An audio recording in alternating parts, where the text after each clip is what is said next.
Rendre grâce à Dieu ensemble. Notre Dieu, merci. Tu es bon, tu es merveilleux, tu es puissant. C'est devant toi que tout genou fléchit et toute langue confesse. Si tu peux, Seigneur, viens prendre le contrôle encore de ma personne et de ce moment.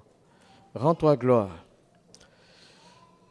Seigneur, je sais que tu es là pour chercher ce qui était perdu ou celui ou celle qui est perdu. Ce soir, c'est toi seul qui sais. Et toi seul qui peux trouver par ton Saint-Esprit. C'est pourquoi nous te disons merci et gloire à ton nom. Merci Seigneur, au nom de Jésus. Amen. Donc,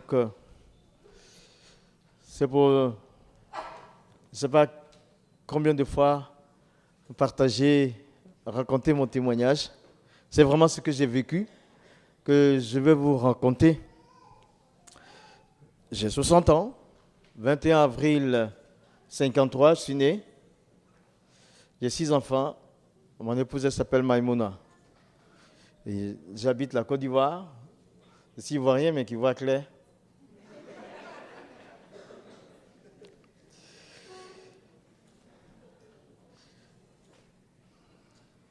Mon nom, c'est Koné Moussa. Mon grand-père avait 40 enfants. Et il était imam. Je ne l'ai pas vu. Parmi les 40 enfants, il y avait 13 imams. Mon père était le 12e imam. Et moi, j'ai été pendant 10 ans imam. Comment ça se passait? Voici. À l'âge de 3 ans, mon père, il me disait, tu es Moussa, connais, tu es musulman. Ton Dieu, c'est Allah Ta'ala. Et ton prophète, c'est Muhammad sallallahu alayhi wa sallam. Donc ça, c'est une phrase qu'il me répétait au moins 5 fois par semaine. À chaque fois, il me disait, tu es musulman, ton Dieu, c'est Allah, et ton prophète, c'est Muhammad sallallahu alayhi wa sallam. Donc, à l'âge de 3 ans, je savais qui j'étais. Quand j'ai eu 5 ans, il me réveillait à 5 heures du matin, comme les autres, les aînés, comme les adultes, pour prier. 5 heures du matin, tu ne te réveilles pas, c'est la chicotte. Voilà, donc, à 5 heures du matin, j'étais réveillé, comme les adultes, et on faisait la prière. Mais à l'âge de 5 ans, il me répétait aussi la même chose. Au moins 5 fois par semaine, il me disait, tu es musulman, ton Dieu c'est Allah, Muhammad c'est ton prophète, tu seras imam comme ton grand-père, tu seras imam comme tes oncles, tu seras imam comme ton père. Donc il a rajouté le titre dessus. Donc à 5 ans, je savais qui j'étais et qui je devais devenir. Ça m'a marqué, je savais. Mon père que je voyais était pour moi un héros. Je voulais être un imam, comme mon grand-père, comme mon père et comme mes oncles. C'était l'objectif de ma vie. Ainsi, l'arabe, ce n'est pas notre langue parlée. On ne parle pas l'arabe en Côte d'Ivoire. C'est le français qu'on parle. Mais s'il faut étudier la religion, l'islam, il faut connaître le Coran. Et pour connaître le Coran, il faut savoir articuler l'arabe. Donc j'ai commencé à apprendre à lire le Coran avec mon père, avec l'objectif que moi, je serais un imam. Le Coran, il est composé de 114 chapitres. Et il y a plus de 6000 versets. Et donc, pendant 5 ans, j'ai appris à tout lire. Tous les 114 chapitres, c'est ce qu'on dit, il a descendu, il a fini le Coran. Bon, on a tout terminé. Mais j'avais terminé le livre, les 114 chapitres, sans comprendre le sens. Donc, on est revenu là-dessus pour apprendre le sens de chaque mot. Ça a duré encore 5 ans. Donc, j'avais 14 ans, 14-15 ans au total, quand on a considéré que le Coran, je l'ai terminé. Donc je pouvais comprendre le sens, je pouvais le lire. Et j'étais bien content, ma famille était contente, c'était un honneur pour la famille dans cette situation, dans un tel cas. Donc on organise une cérémonie, il y a des maîtres coraniques qui sont assis avec le Coran ouvert devant eux. Et moi je dois réciter par cœur 6000 et quelques versets. Il faut réciter, il faut bien. Alors c'était dur, mais j'aimais l'islam. J'aimais mon père. J'aimais le sacerdoce d'imam. Je voulais garder la ligne des imams dans la famille. Et mon père était un héros pour moi. Je voulais lui ressembler en toutes choses. Donc j'ai récité 6000 et quelques versets par cœur. Des fois, quand il est l'heure d'aller prier, je commence à 6 heures du matin. On a fini vers tard dans l'après-midi. Quand il est l'heure d'aller prier, on arrête. Je vais prier, mais il faut se souvenir de là où tu as arrêté pour recommencer. C'était bon. Mon père était honoré. J'étais content. Puis ça va, on m'avait félicité. Parce que mes 2 aînés, en fait, mon père a eu 3 enfants. Il y a une qui est née en 47, c'est la première, Amina. Après, c'est Mohamed qui est né en 50, moi je suis né en 53. Les 2 autres étaient à l'école française. Et moi, il a dit, tu n'iras pas à l'école française, tu vas faire le Coran avec moi. Mais il avait voulu, il y a eu une dispute, une discussion dans la famille. Et ils ont dit, mais à ce temps-là, dans ces années-là, il faut pouvoir parler le français, il faut lire le français pour pouvoir se débrouiller dans la vie. Donc, ça a poussé mon père à m'envoyer à l'école française. Mais ça a duré 3 semaines. Après 3 semaines, bon, je ne pouvais plus. Et ce qui s'est passé, c'est que j'avais des affections dans les yeux, ça n'allait pas, j'avais mal. Une fois que j'étais à l'école française, j'étais devenu aveugle. On m'a sorti, il y a eu des opérations, et puis après, ça allait. C'est à partir du moment où ça allait que je suis resté là, maintenant à apprendre que le Coran. Personne ne pouvait me dire, va à l'école française encore. Et j'étais content d'apprendre le Coran.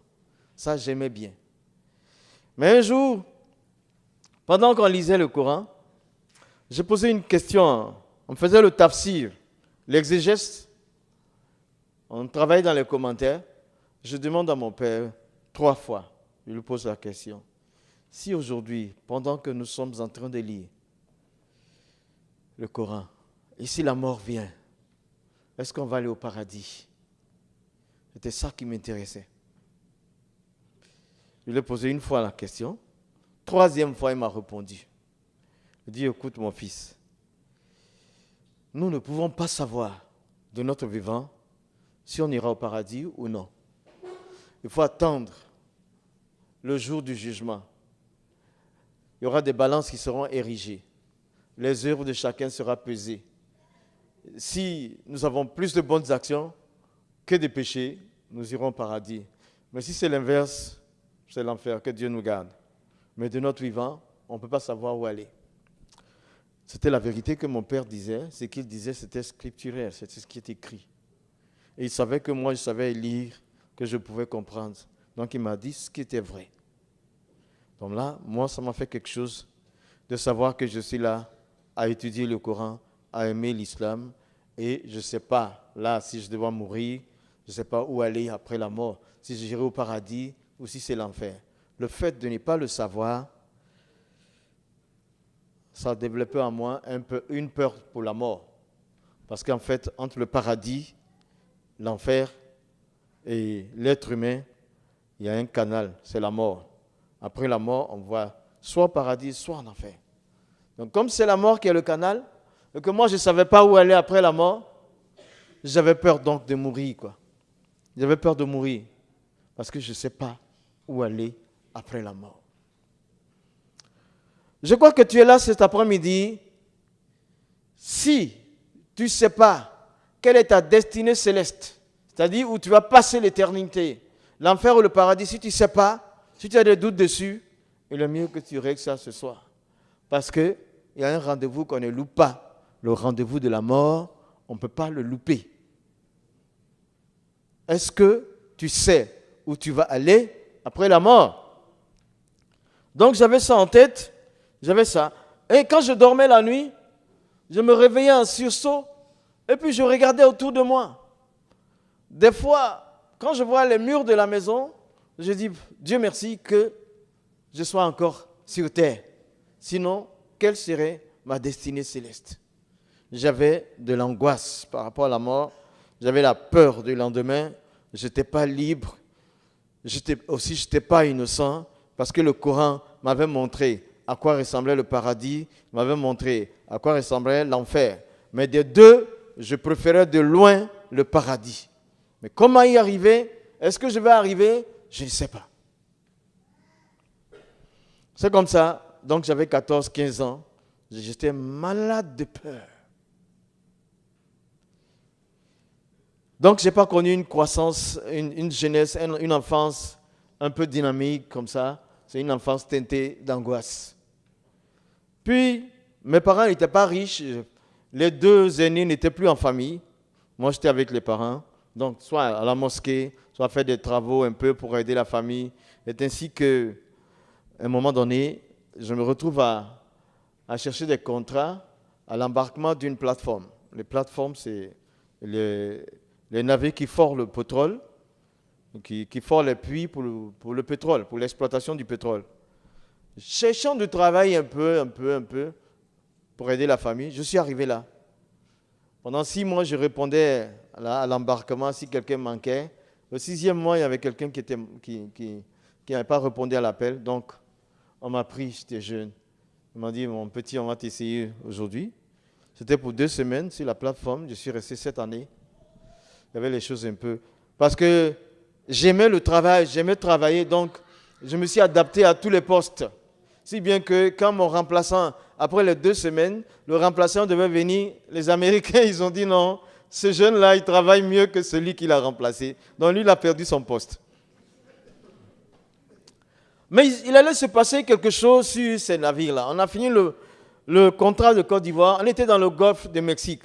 Je me suis retrouvé, il y a 200 membres d'équipage, et je me suis retrouvé seul noir, seul africain, entre les 200 personnes. Tous étaient des anglophones, britanniques, américains, irlandais, même philippiens, tout ça, on était là.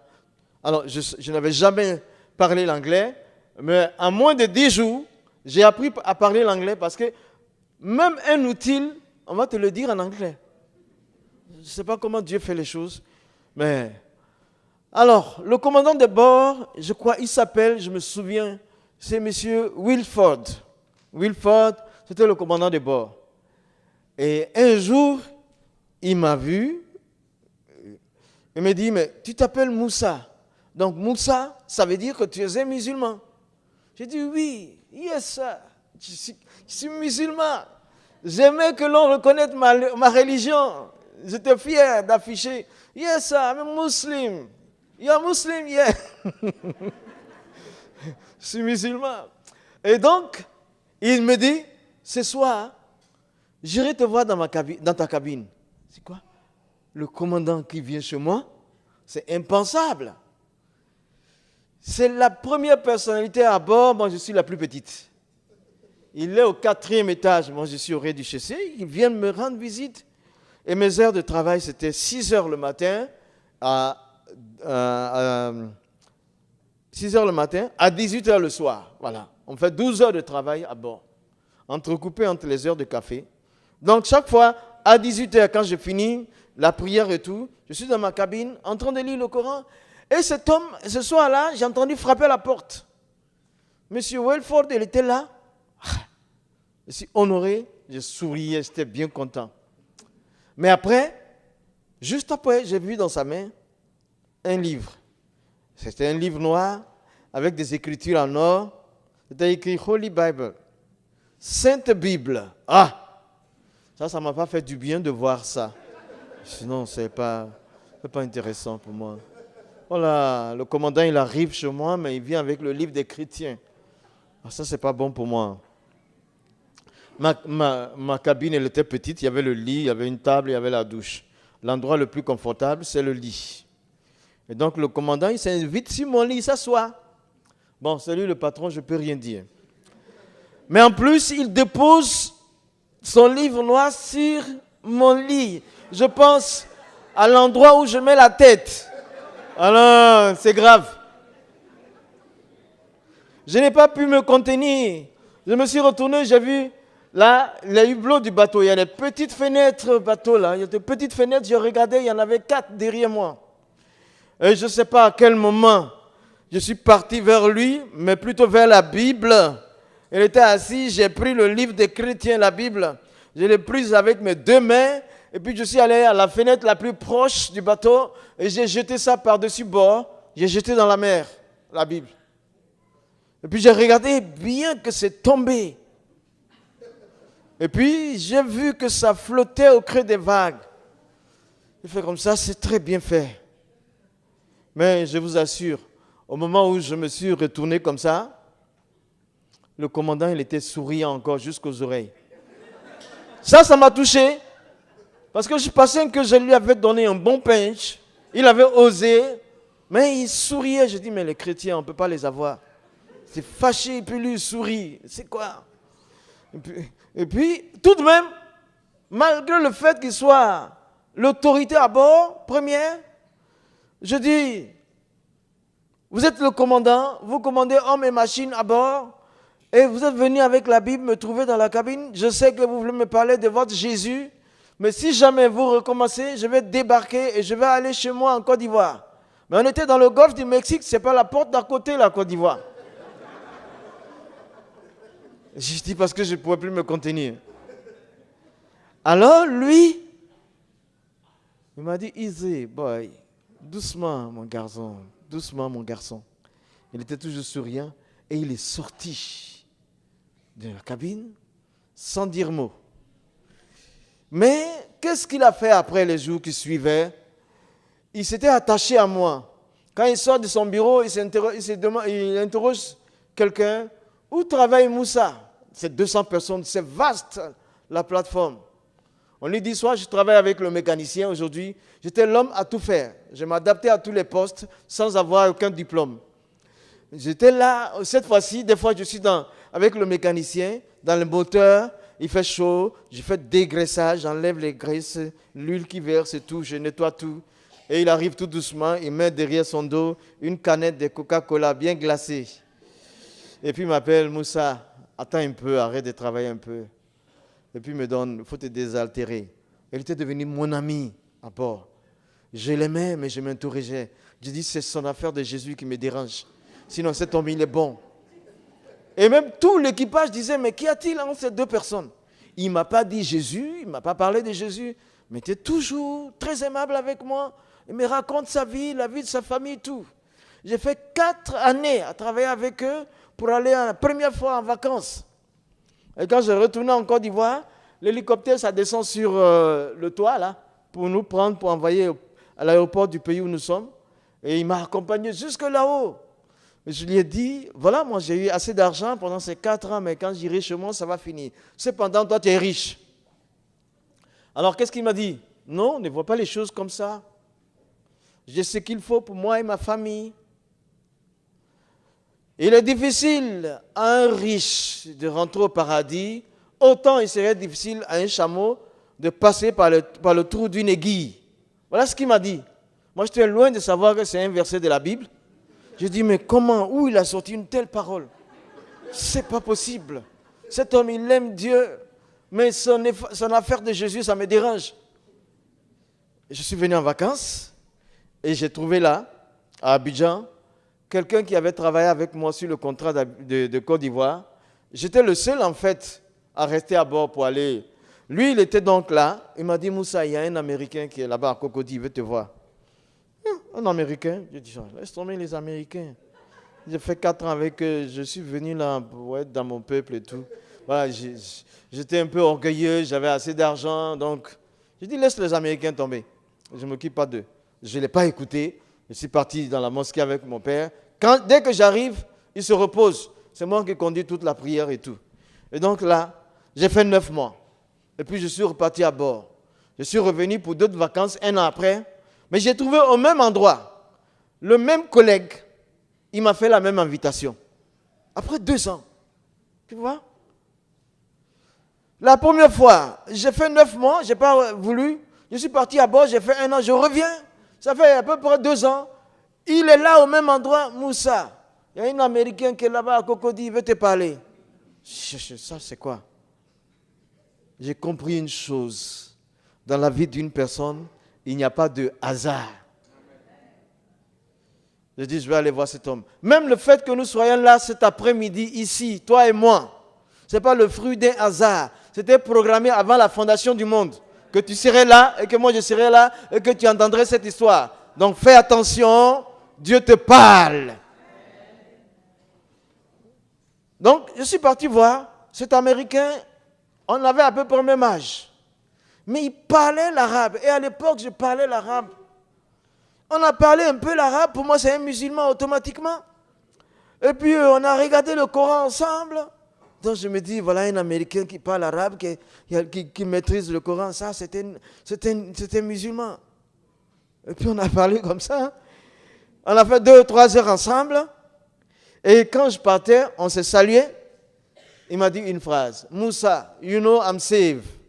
Moussa, tu sais, je suis sauvé. Oh, je lui ai répondu comme une boutade. Si tu es sauvé, c'est bon pour toi. Mais à peine j'ai donné mon dos, il y a une voix qui montait à mes oreilles, ça vient de mon cœur, ça monte, je ne sais pas, il y a une voix qui monte et à mon cœur et à mes oreilles. Voilà, la voix me dit, voilà un homme qui dit qu'il est sauvé. Et toi, Moussa, est-ce que tu es sauvé? Voilà un homme, un être humain comme toi qui est là, qui sait où il va aller après la mort. Il sait qu'il va au paradis. Mais et toi, et Moussa, est-ce que tu sais où tu iras après la mort? Donc ça m'a ramené encore le problème que j'avais à l'âge de 15 ans. En ce moment-là, j'avais 35 ans. Il m'a ramené le problème que j'avais à l'âge de 14-15 ans. Cette histoire de je ne sais pas où aller après la mort. C'est revenu à la surface de ma vie. Et donc j'ai perdu toute joie de vivre. Parce que je me dis, dans ce travail qui est dangereux, on pouvait mourir à tout moment. Et moi, je ne savais pas la chose essentielle pour l'existence d'un être humain. La chose essentielle pour l'existence de ta vie et de ma vie, c'est de savoir où tu vas passer l'éternité. Si tu ne sais pas où passer l'éternité, tu ne peux pas avoir la paix. Parce que le rendez-vous de la mort, on ne peut pas manquer. À tout moment, tu peux mourir. Les jeunes meurent, les gens âgés meurent. Donc, je dis, j'ai compris que l'argent ne donne pas la paix. La plus belle femme, le plus bel homme, la plus belle maison, la plus belle voiture ne peuvent pas donner la paix seuls. Ceux qui savent où ils vont passer l'éternité ont cette paix à l'intérieur de Dieu d'eux. Donc j'étais encore retombé bas. Mais j'ai pris le courage, j'ai dit, bon, de toute façon, je suis musulman.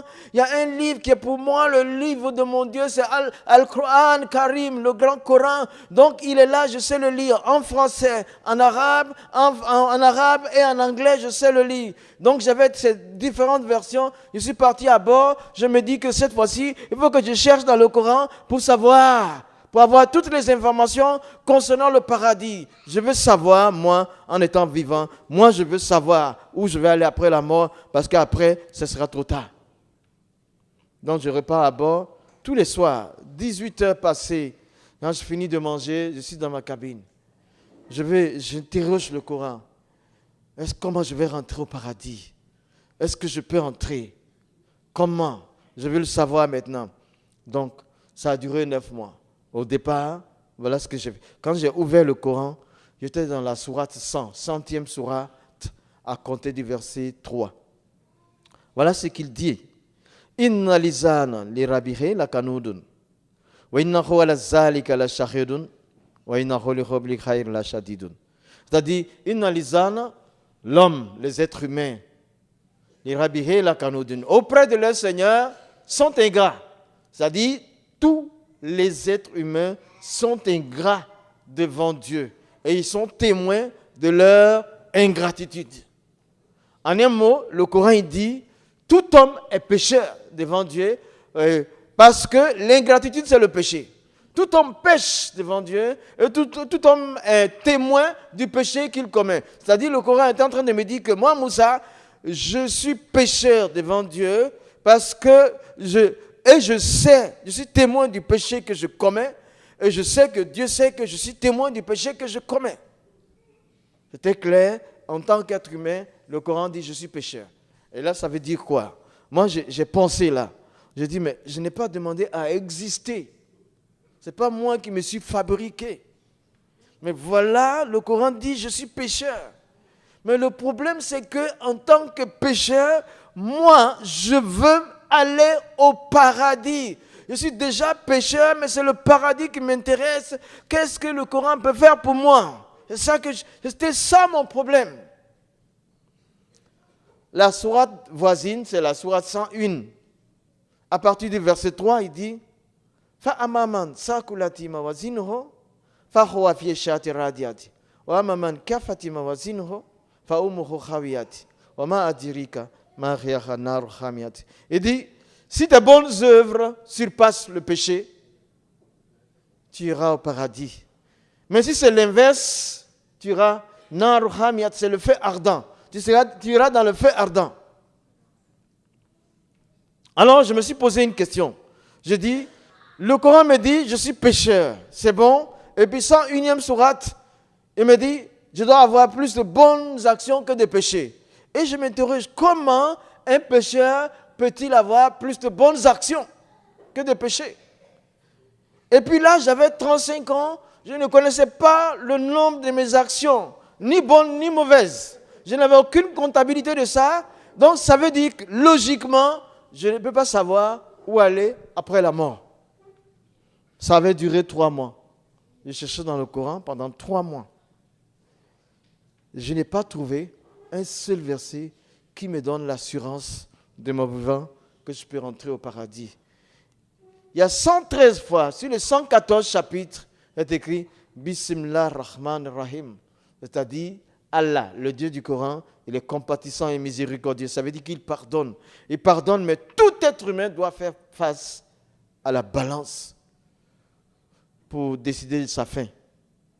Donc j'ai fermé le Coran 3 mois durant, dans tout le Coran. Je n'ai pas l'assurance de mon salut. Et donc, qu'est-ce que j'ai fait? Je pleurais souvent. Je pleurais. Et mes lunettes, mes larmes coulent à travers mes lunettes, ça tombe sur le Coran. Je ne suis pas sauvé. Et au bout de 3 mois, je pesais 80 kilos à l'âge de 35 ans. Parce que tu sais, quand tu fais ce type de travail-là, il faut bien manger, parce que c'est un travail de nerfs et de muscles. C'est comme le travail de mine. Donc si tu ne manges pas, les responsables de la navigation, les Américains, ils disent, mais tu as un problème, c'est pourquoi tu ne manges pas. Sinon, tu dépends de ton énergie en travaillant. Tu travailles 12 heures par jour, pourquoi tu ne vas pas manger? J'étais donc costaud. 80 kilos, en 3 ans, j'ai perdu du poids jusqu'à 60 kilos. J'ai perdu 20 kilos. Pourquoi? Parce que j'avais un problème avec Dieu. Et ils me disaient à bord, les collègues, Moussa, quel problème? Qu'est-ce que tu as? Tu ne peux pas dire à un marin que j'ai un problème avec Dieu. Il ne croit pas en Dieu. Son Dieu, c'est le sexe opposé, c'est la drogue. Tout ça, dans ma cabine, ils s'asseyaient, souvent ils viennent me rendre visite, ils s'injectent, ou bien ils prennent la blanche, ils mettent dans leur narine. Tout ça, ben moi, en tant que musulman, je n'y touchais pas. Ça m'a aidé. Et puis un soir, je suis revenu, il y avait cette voix qui parlait dans mon cœur. Prends ton Coran, cherche des informations concernant la Bible dans le Coran. Ah. Alors je prends mon Coran, j'ouvre. 4e sourate. 2e sourate, ouais, c'est 2e sourate, 135. 135, 2e sourate. Il dit, Kullu amana billah. وما أنزل إلينا وما أنزل على إبراهيم وإسماعيل وإسحاق ويعقوب والأسباط وما أوتي موسى وما أوتي عيسى وما أوتي نبي لا نفرق بين أحد منهم ونحن له مسلمون. Il dit Koulou, dites, nous croyons en Dieu, à ce qu'il a donné à Abraham, à Ismaël, à Isaac et aux 12 tribus, et nous croyons au livre qu'il a donné à Moïse, et nous croyons au livre qu'il a donné à Jésus. Nous nous soumettons à ces livres. Nous croyons aussi au livre qu'il a envoyé à ses prophètes. Nous nous soumettons à ces livres. Donc la 2e sourate, 135, me dit de croire au livre que Dieu a donné à Moïse, de croire au livre que Dieu a donné à Jésus et de croire au livre que Dieu a donné à ses prophètes. Je veux bien croire au livre que Dieu a donné à Moïse. Je veux bien croire au livre que Dieu a donné à Jésus. Mais je me pose la question, où est-ce que je vais trouver ces livres-là? Puisqu'ils ne sont pas dans le Coran. Taurat, c'est le livre de Moïse. C'est un livre à part. Injil, c'est le livre de Jésus. C'est un livre à part. C'est l'évangile. Ils ne sont pas dans le Coran. Et le Coran me dit, crois à ces livres-là. Je les trouve où?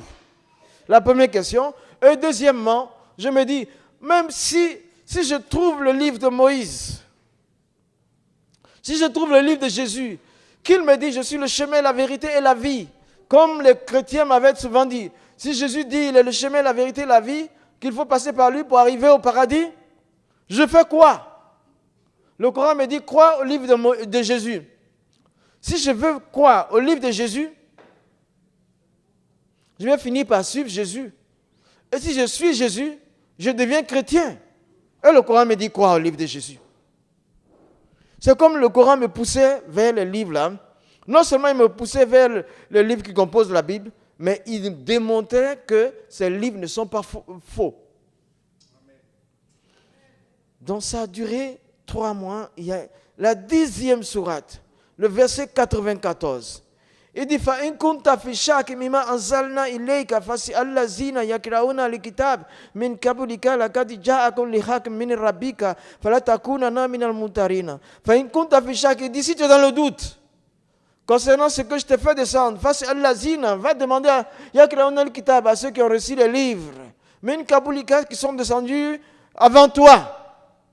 Il y a un dialogue entre Allah, le Dieu du Coran, et son prophète. Et il dit à son prophète, va demander à ceux qui ont reçu les livres qui sont venus avant toi.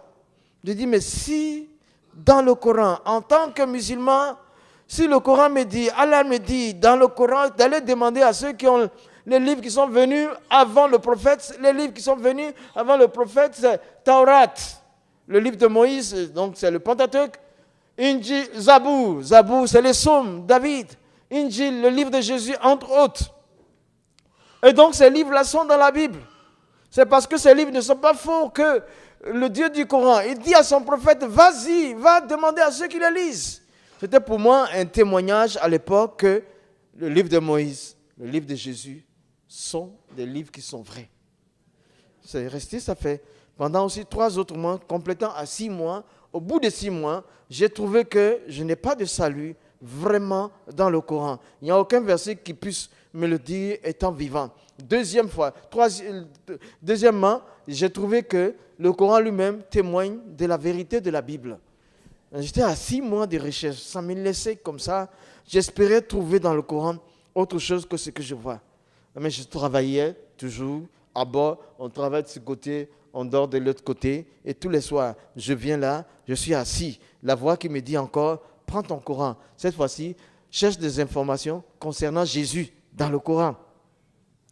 Parce que Jésus est un problème entre le Coran et la Bible. Donc la personne est avec moi. Mais si tu es seul, que tu cherches Dieu, tu vas le trouver. C'était simple. J'avais soif du paradis. J'avais soif de Dieu. Je cherchais comme je pouvais. Et il y a une voix qui me dit, prends, cherche des informations, prends le Coran. C'était mon seul livre que je connaissais. Donc il dit, prends le Coran, cherche des informations concernant Jésus. Première des choses que je vois, il dit, Isa ibn Maryam, Jésus, le fils de Marie. Je dis, mais comment? Jésus est le fils de Marie. D'accord, il est le fils d'une femme. Mais qui est son père? Il n'y a pas de réponse. Chaque garçon, chaque enfant est nommé après son père. Pourquoi Jésus, on dit Isa ibn Maryam, Jésus le fils de Marie? Je dis, mais pourquoi le Coran ne dit pas qui est son père? C'est lui seul dans le Coran qui n'est pas de père qui soit cité. Le Coran dit seulement dans la 19e sourate, au verset 16 et suivant, il dit, nous avons envoyé notre esprit qui a pris une forme humaine devant Mariam. Marie donc, et nous lui avons dit, je suis l'envoyé de ton Seigneur chargé de te donner un enfant saint. Et elle a conçu, et c'était Jésus. Et en plus, Quand ils ont dit un enfant saint, les commentateurs ont mis en bas un enfant sans péché. Non seulement il n'a pas de père, il est conçu par l'Esprit de Dieu dans le Coran, et en plus, dans sa naissance, on déclare qu'il est sans péché. Et c'est lui seul que j'ai trouvé en tant que prophète dans le Coran qui n'a pas de péché. Tous les autres prophètes dans le Coran avaient péché. Attends, dans mon petit fascicule là, j'ai mis, tu vois, il y a le péché de Moïse. Le péché de Moïse, dans la sourate 28, au verset 15 et 16. Adam, son péché. Dans la deuxième sourate, verset 36. Jonas, son péché. Dans la sourate 37, au verset 142. Et le prophète de l'islam, dans la sourate 40, au premier verset, il est écrit: Ô Muhammad, les promesses de Dieu sont la vérité, demande le pardon de tes péchés. Il dit, et nous te l'accorderons.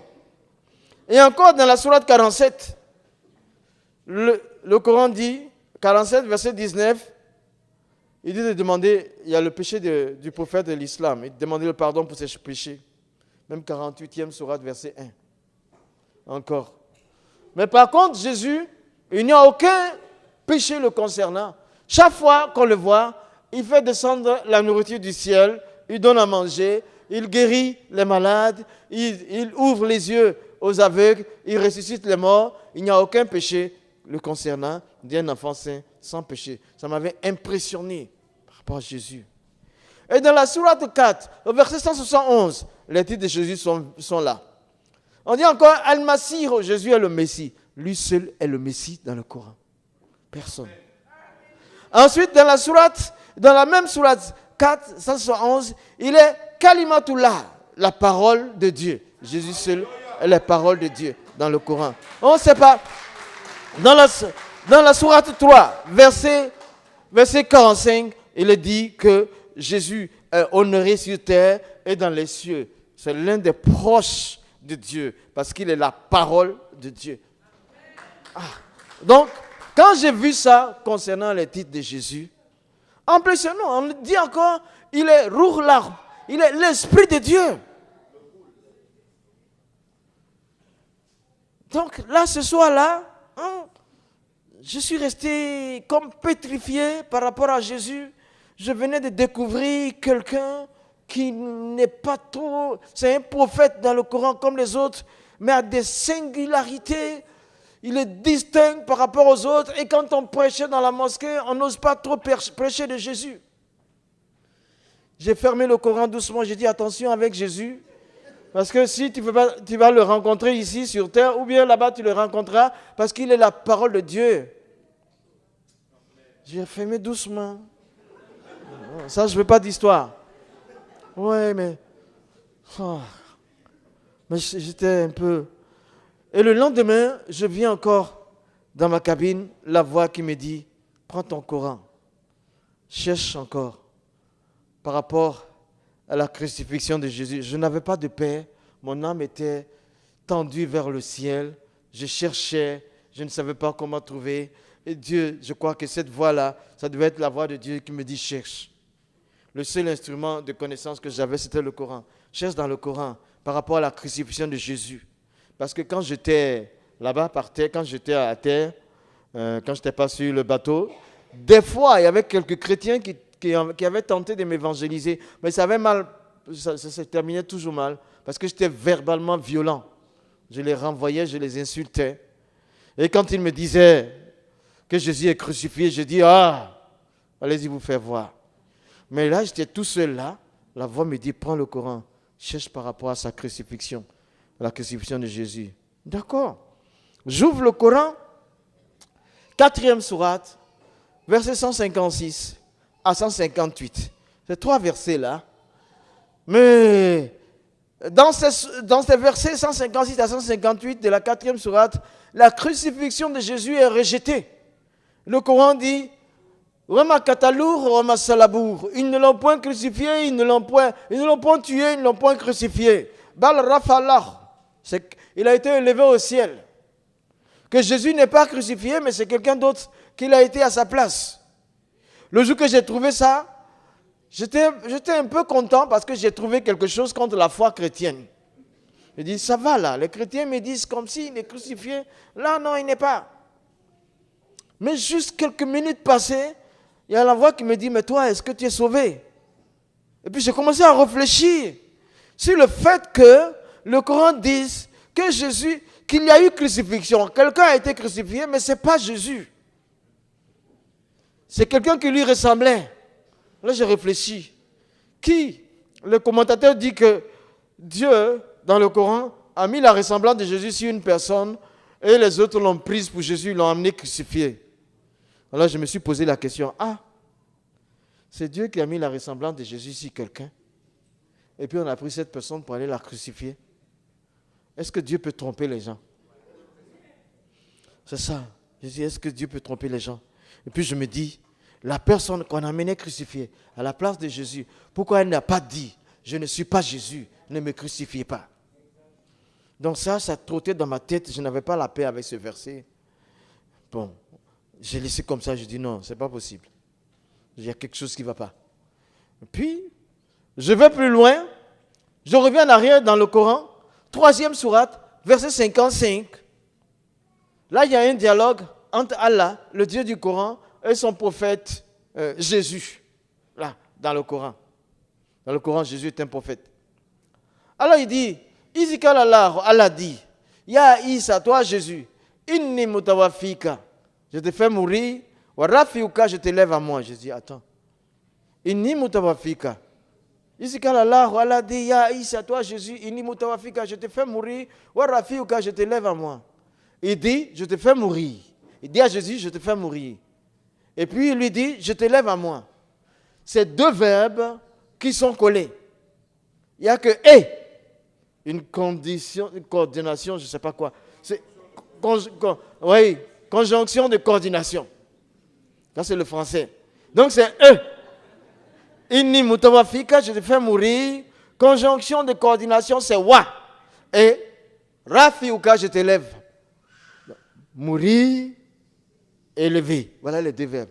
Quand un mort est élevé, c'est qu'il est ressuscité. Dans ma tête, c'était comme ça. Et je venais de découvrir quelque chose. Donc Jésus a été mis à mort et ressuscité. Ça m'a troublé un moment. Et puis je dis, mais ça c'est écrit, c'est de l'arabe. Inni mutawafika, je te fais mourir, wa rafiuka, je te lève à moi. Rafa c'est élevé. Il dit, wa rafiuka, rafiuka, ça c'est composé. Rafa c'est à l'infinitif, c'est le verbe élevé. Élevé, un mort est élevé, il est ressuscité. Jésus est mort et ressuscité. Mais maintenant, la prochaine question qui est dans ma tête, comment est-il mort? C'était tout le problème pour moi. Je vous dis, une chose, on peut vous tromper sur toute chose. Tout, on peut vous tromper. Même vous donner un chèque qui n'a pas de provision, peut-être ça vous est déjà arrivé. Que quelqu'un vous donne un chèque et puis vous allez à la banque, on dit qu'il n'a rien comme si son compte. On peut vous tromper. Un frère peut tromper un frère. Une sœur peut tromper une sœur. Je vais dire physiquement. Un homme peut tromper quelqu'un d'autre. Même ton père peut te tromper. Ton fils peut te tromper. Mais une chose pour laquelle il ne faut pas qu'on te trompe, sur le salut de ton âme. Demain, ton âme va rester où? Il ne faut pas qu'on te trompe dessus. Tu dois tout voir, tout savoir. C'est pourquoi moi, je voulais tout savoir.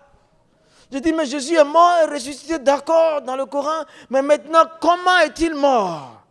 C'était la question qui a tourné dans ma tête pendant une nuit. Le lendemain, je dis, c'est pas compliqué. Le verbe là, c'est un verbe arabe. C'est le verbe tawafa qui a été mis là-bas, mis à mort. Donc, le verbe tawafa, je vais faire des recherches avec.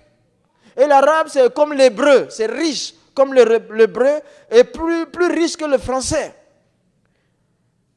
Alors, je prends tawafa. Après mes recherches, je trouve que ce verbe-là décrit une mort violente. Quand quelqu'un violemment a été mis à mort, quand quelqu'un est mort suite à une violence, on peut écrire, il est mort, mais on va mettre le verbe tawafa. Et la crucifixion, c'est un acte violent. Et deuxième interprétation du tawafa, je dis, tawafa, c'est mourir pour payer une dette. La dette est élevée. Il y a une grosse dette. Il faut une vie humaine. Donc quelqu'un est mort et la dette est payée, ils vont mettre le verbe tawafa. Il est mort, mais tawafa. Donc on met tawafa, ça veut dire qu'il est mort pour payer une dette. Ça c'est la crucifixion. C'est aussi mourir pour atteindre un but. Donc quand j'ai vu tout ça, j'ai conclu que Jésus est mort, mais il est mort pour payer la dette du péché. Donc c'est la crucifixion. Ce jour-là, j'avais vu que Jésus était mort et ressuscité dans le Coran. Dans la 3e 55 et dans la 4e 156 à 158, on dit que c'est quelqu'un d'autre. Donc finalement, ici, suite à la lecture de la 3e 55, j'ai arrêté de prier comme un musulman parce que je voyais qu'il se passait déjà 3 mois. 3 autres mois, ça faisait 9 mois de recherche. Premièrement, il n'y a pas de salut pour moi dans le Coran. Deuxièmement, le Coran est témoigné vérité par la Bible. Et troisièmement, Jésus au-dessus des autres prophètes par les titres. Et il est crucifié, ressuscité. Donc, quand ça s'est passé ainsi, je ne pouvais plus continuer de prier comme musulman. J'ai arrêté de prier parce que je savais que je ne suis pas sauvé et je suis crucifié. Donc, j'ai arrêté de prier comme musulman, mais je ne connaissais pas autre forme d'adoration de Dieu. Depuis ma naissance, depuis 35 ans, j'ai une manière d'adorer Dieu. Maintenant que je n'arrive pas à faire ça, je ne connais pas d'autre manière de Dieu. J'étais encore plus malheureux. Et j'ai compris que l'être humain est créé pour adorer Dieu. Ainsi, un soir, je suis venu m'asseoir. J'arrive plus à prier comme musulman. Je me suis assis là dans ma cabine. J'ai dit, mais c'est pas compliqué. Je vais parler à Dieu directement. Ouais. Et je vais lui parler. Je vais lui parler, cette fois-ci, je ne vais pas lui parler en arabe, ni en français, ni en anglais. Je vais lui parler dans ma langue maternelle. Parce que si vous avez un choc, c'est la langue maternelle qui sort. Si on vous shoot sur le tibia, là, ça fait mal. Vous allez sortir votre langue maternelle. Même si vous êtes naturalisé et tel, c'est la vraie nature qui sort. Donc je dis, là, c'est trop dur maintenant. Je vais m'adresser à Dieu. Je sais qu'il n'existe pas en arabe, pas en français, pas en anglais. Tout ça là, c'est ma propre langue là, ça est là. Je me suis assis là. Je me suis assis dans ma cabine et j'ai dit, voilà que je ne peux plus adorer Dieu, je suis malheureux. Comme musulman, je n'arrive plus. Et je ne connais pas d'autres formes d'adoration. Mais je sais que Dieu existe. Je sais que tu es là. Et je voudrais que tu me parles parce que moi, je suis le 14e imam depuis la génération de mon père. Si je n'arrive pas à prier comme musulman, c'est grave. Et je ne peux pas devenir chrétien parce que c'est impensable. On ne peut pas imaginer ça. Donc comme tu es Dieu, fais ce que tu veux. Dieu, il est Dieu et il reste Dieu, il restera toujours Dieu. Si vous le lancez un défi, il va le relever. Il était 21h. Dans ma cabine, j'ai éteint la lumière mécanique. J'ai touché à l'interrupteur, ça s'est éteint là. Quand j'ai fini de parler comme ça avec Dieu, je vais me coucher. À peine mon doigt a touché le lit. Ah, il y a une autre lumière qui était là. Non, il y a une autre lumière. Qu'est-ce que c'est? Je me souviens d'avoir bien éteint. Une autre lumière. Je m'assis. Et puis, le temps de revenir de cette surprise, je sens une présence physique dans la cabine. Je vois, il y a un homme qui est là. J'étais assis et il a mis la main sur mon épaule. Droite.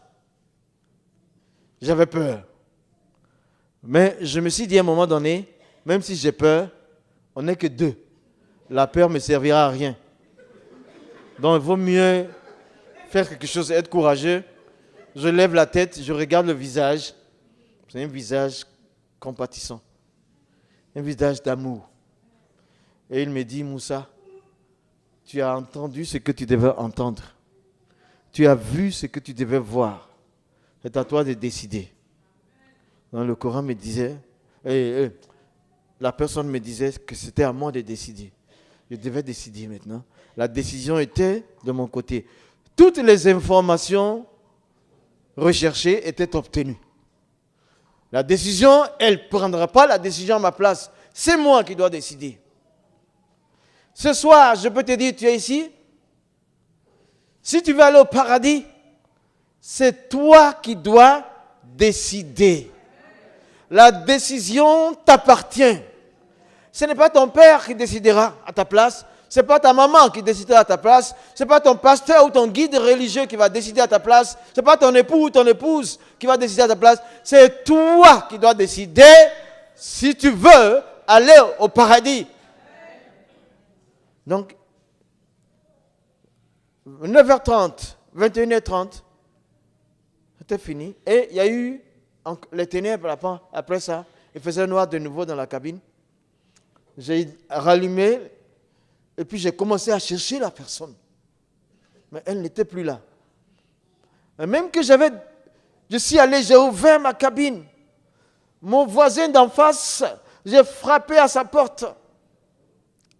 Parce que je voulais encore entendre, voir cette personne. J'ai frappé à la porte. Il a ouvert, il était en tenue de dormir là. Et je lui ai demandé en anglais, est-ce que tu es venu dans ma cabine? Il m'a dit, ça va pas. C'était un Danois. Vous savez que les Danois, ils boivent rarement de l'eau. C'est la bière qu'ils boivent toujours.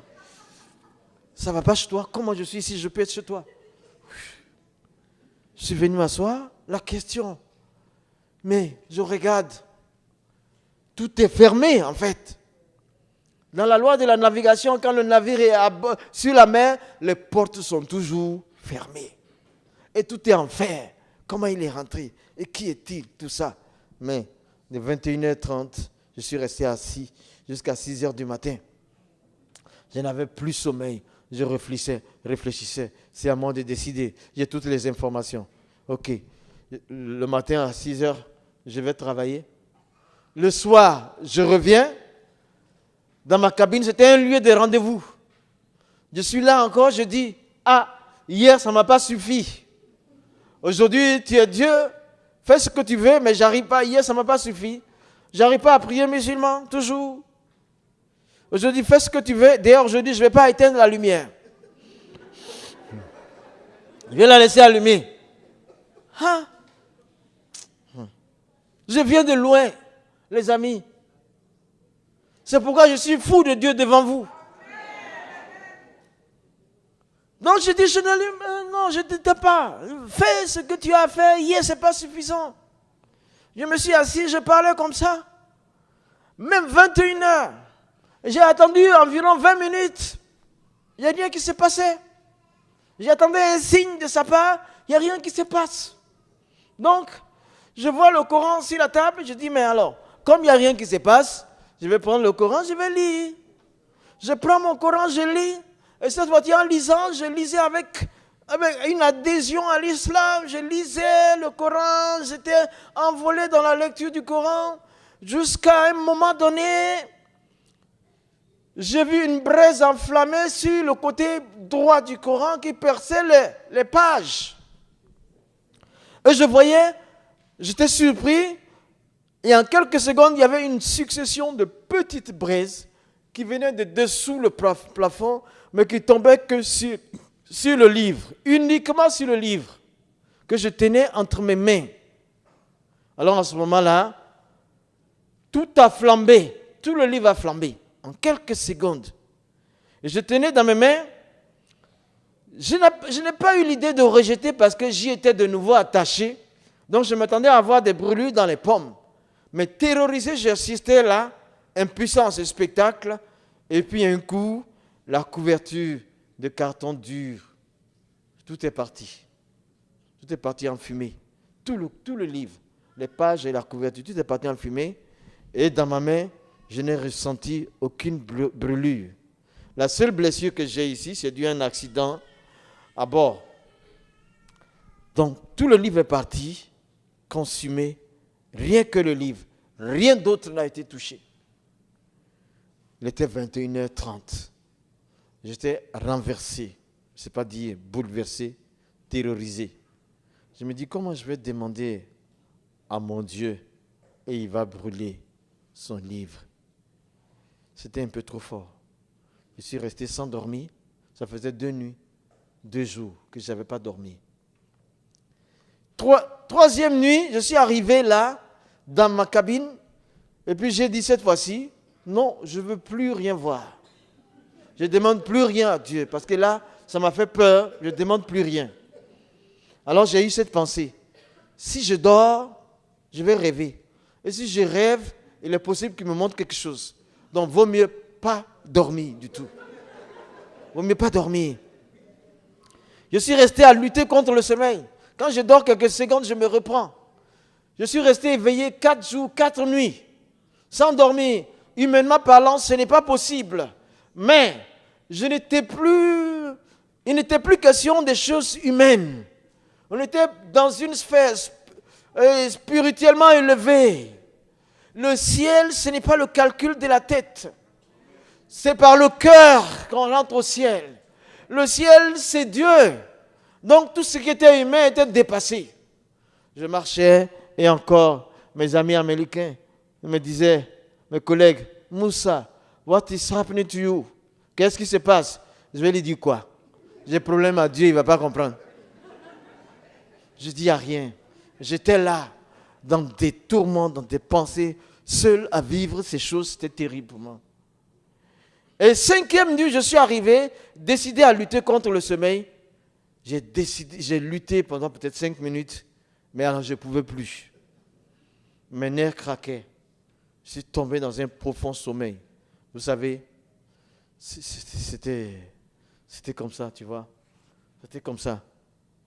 Je me suis endormi, simplement, entre les mains de Dieu, comme ça. Toute résistance fut vaine. J'ai compris une chose. Vous et moi ce soir, ce qui est important à nous, ce n'est pas les vêtements que nous portons. Ce n'est pas le diplôme que nous avons. Ce n'est pas le compte en banque. C'est le souffle de Dieu qui est en nous. Et quand il le retire, s'il retire ça, on est inerte. J'étais à la merci de Dieu de nouveau. Me voici, endormi. Et là, évidemment, je ne pouvais pas empêcher ce rêve-là. J'ai rêvé et il en a profité. À environ 200 mètres, il y avait comme un être humain, mais la particularité de cet homme, cette personne, c'est qu'elle avait des yeux comme des phares de voiture. Marchait vers moi. En même temps, il m'éblouissait la vue. Donc, j'en avais peur. Je me protégeais, mais j'allais à reculons. Il vient sur moi. Je recule, il avance. Je recule, il avance. J'ai peur. Il avance. Je dis, tu me fais peur. Je recule, il avance. Et à un moment, j'avais tellement reculé que je ne pouvais plus reculer. Je me dis, c'est une confrontation, on n'est pas remettre. Je me suis arrêté. Et puis, j'ai commencé à développer un courage, une détermination maintenant, de le rencontrer, de me confronter avec lui, qui qu'il soit. Je commence à marcher vers lui. J'étais ébloui, mais je marchais vers lui. Il avançait vers moi. À un moment donné, il s'arrête. Je constate qu'il s'est arrêté. Et que je suis le seul à marcher vers lui. Et quand j'étais proche de lui, il a commencé à reculer. J'ai dit, mais qui es-tu? Je veux savoir qui tu es. Il me dit maintenant, tu me fais peur, Moussa, tu me fais peur. Et il recule. Et en reculant, il dit, il n'y a pas d'autre Dieu qu'Allah et Mohammed est son prophète. Là, illallah, Mohammed est Rasulullah. Tu me fais peur. J'ai dit, attends, je veux voir qui tu es. Il a reculé, il reculait. Et je me suis réveillé de ce rêve-là. L'interprétation n'est pas compliquée. C'était seulement le départ de l'islam de ma vie. Après 9 mois de recherche, pas de salut pour moi dans le Coran. Le Coran témoigne de la véracité de la Bible. Et Jésus est au-dessus des autres par ses titres. Il est bel et bien crucifié. Et tous ces signes-là, mon contrat aussi, après quelques années, je pense 7 ou 8 ans, à bord. Le jour là où j'ai eu ce songe, c'était la fin de mon contrat à bord. Je devais débarquer. Je suis parti donc. J'ai débarqué. Je suis arrivé à Abidjan. J'ai vu le pasteur américain. J'ai vu l'américain là. Je ne savais pas que c'était un pasteur. Mais je suis allé le rencontrer pour lui expliquer ce qui m'était arrivé. Je lui ai dit tout ce qui m'est arrivé. Et il me dit, Moussa, qu'est-ce que tu vas faire avec tout ça? Avec tout ce qui t'est arrivé, qu'est-ce que tu vas en faire? Je lui ai dit, je vais donner ma vie à Jésus.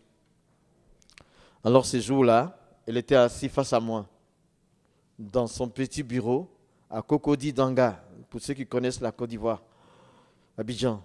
Il était assis là, c'est 25 décembre 1987. J'étais assis en face de lui. Et j'ai commencé, moi, immédiatement à parler avec Dieu. Dès que je me suis assis, que je lui dis, je vais me donner ma vie à Jésus, j'ai commencé à parler avec Dieu. Je lui demandais pardon. Pardon à Dieu. Pardon. Je ne connaissais pas la prière chrétienne. Je disais pardon à Dieu. Je lui demandais pardon pour tous mes nombreux péchés. Je lui demandais pardon. Jusqu'à un certain moment, j'ai senti une oreille très, très attentive. Et quand j'ai continué de demander pardon. J'ai senti dans mon cœur que j'étais pardonné pour mes nombreux péchés. Et puis je continue de lui demander pardon. Je sens que mes péchés sont pardonnés. Et après ça, je sens que la peur de la mort que j'avais est sortie de moi. Donc du coup, Dieu, il m'avait pardonné. Donc, la peur de la mort n'avait plus de place en moi. J'avais peur de mourir parce que mes péchés pesaient sur moi. Mais à partir du moment où mes péchés sont enlevés, la mort n'a pas de sens pour moi. Elle ne montre que son incapacité pour moi. Jésus m'a pardonné. Il n'y a plus de péché. C'est comme ça, il a dit, Jean 5, 24, en vérité, je vous le dis. Celui qui écoute ma parole et qui croit à celui qui m'a envoyé, il a la vie éternelle. Il ne vient pas en jugement. Il est passé de la mort à la vie. Donc, je suis pardonné. J'ai entendu la parole de Christ. J'ai accepté Jésus. Dieu est devenu mon Père.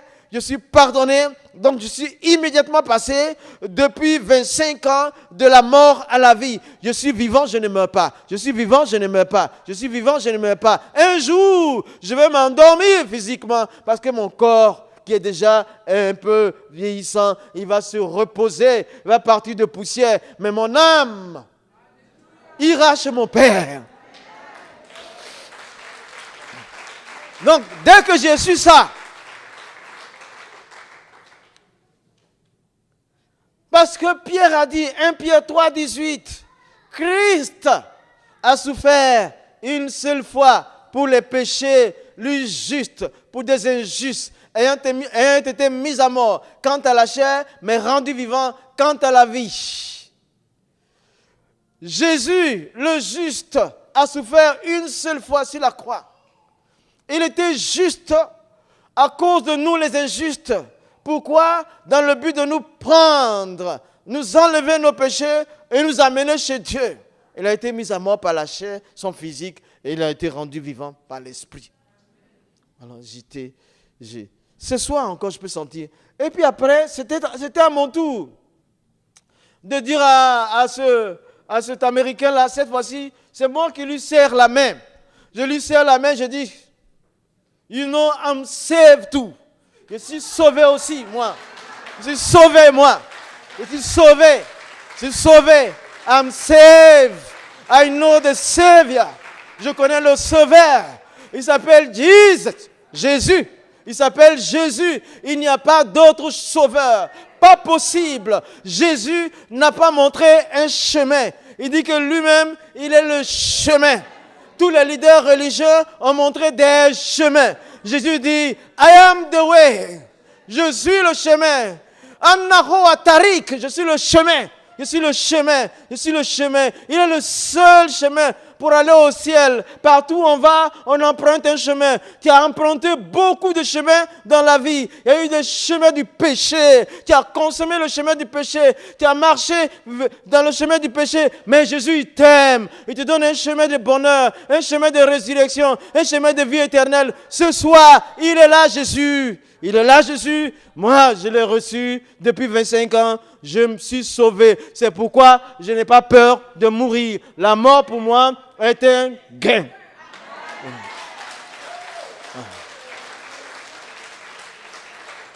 Je ne le veux pas. Mais les amis, c'est la vérité. Qui parmi les grandes personnes, qui parmi les grands leaders est mort pour toi?